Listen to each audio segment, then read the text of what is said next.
PJ Bupati Aceh Tengah Tim Mirzuan menghadiri peringatan Malam Nuzulul Quran di Masjid Ruhama Takengon pada Sabtu malam 8 April 2023. Dalam sambutannya, Mirzuan menyampaikan beberapa hal. Pertama, mengajak semua pihak agar membangun generasi penerus bangsa yang benar-benar menjadi generasi Qurani. Disebutkan peringatan Nuzulul Quran merupakan peristiwa turunnya Al-Quran dari Allah Subhanahu wa Ta'ala kepada Nabi Muhammad untuk digunakan sebagai petunjuk pedoman hidup bagi umat Islam. Lebih dari itu, hakikatnya untuk meningkatkan dan mendorong umat Islam lebih mencintai Al-Quran dengan memperingati Nuzulul Quran.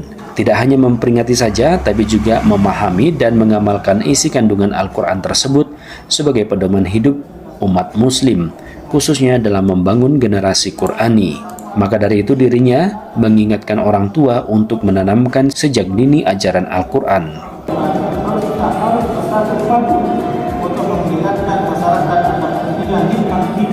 Lanjut PJ Bupati Aceh Tengah, mukjizat Al-Quran berlangsung sejak Al-Quran itu diwahyukan kepada Rasulullah SAW menjadi peristiwa yang sangat luar biasa. Mukjizat Nabi Muhammad SAW berupa mukjizat ruhiyah yang bersifat rasional kekal sepanjang masa, yaitu Al-Quran Al-Karim sebagai mukjizat terbesar di antara mukjizat yang diberikan kepadanya.